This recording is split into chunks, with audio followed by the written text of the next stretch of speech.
Bonjour et bienvenue à ce moment de partage de la parole de Dieu. L'exhortation de ce jour nous conduit dans 1 Timothée chapitre 1, verset 18.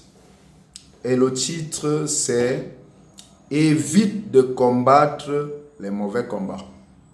Évite de combattre les mauvais combats. Alors, 1 Timothée 1, 18 dit ceci.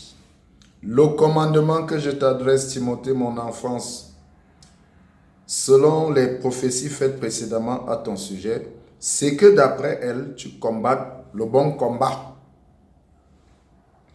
Paul dit à son fils Timothée de combattre le bon combat. Ces versets nous renseignent sur quelque chose d'important. Si il faut combattre le bon combat, ça veut dire qu'il y a des mauvais combats. Ça veut dire qu'il y a des combats qui ne sont pas dignes d'être menés. Alors, Paul précise donc à son fils Timothée, combat le bon combat, le combat que Dieu approuve. Tu ne dois pas t'engager dans n'importe quel combat. Rassure-toi que c'est le bon combat. Et 3 fois dans l'épître, dans les écrits de Paul à Timothée, il mentionne le bon combat. Il dit par exemple, j'ai combattu le bon combat, j'ai gardé la foi, j'ai achevé la course. Donc, il y a donc des mauvais combats et ça veut dire qu'il y a aussi des mauvaises armes. Il y a des armes qu'il ne faut jamais utiliser. En tant que chrétien, en tant que disciple de Jésus, il y a certaines armes qui ne sont pas dignes d'un enfant de Dieu. Un combat qui ne glorifie pas Dieu n'est pas un bon combat. Par exemple, Paul dit, j'ai combattu le bon combat, j'ai gardé la foi. On comprend dans ce verset que le bon combat, c'est celui qui t'aide à te maintenir dans la foi. Le bon combat, c'est celui que tu mènes d'abord contre toi-même, contre ta chair, contre tous les ennemis de ta foi. Ce combat qui te permet de te maintenir dans une bonne relation avec Dieu. C'est-à-dire que tu combats le péché, tu combats le monde.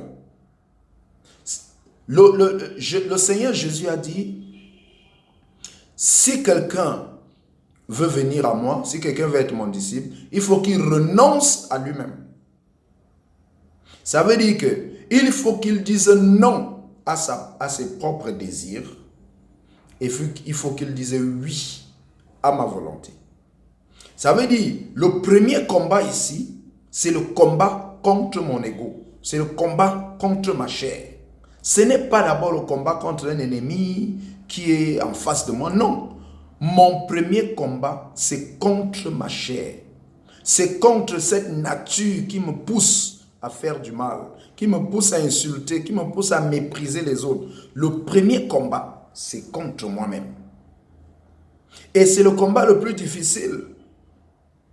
C'est le combat le plus difficile. Parce que c'est moi qui dis non à moi-même. Ce n'est pas quelqu'un.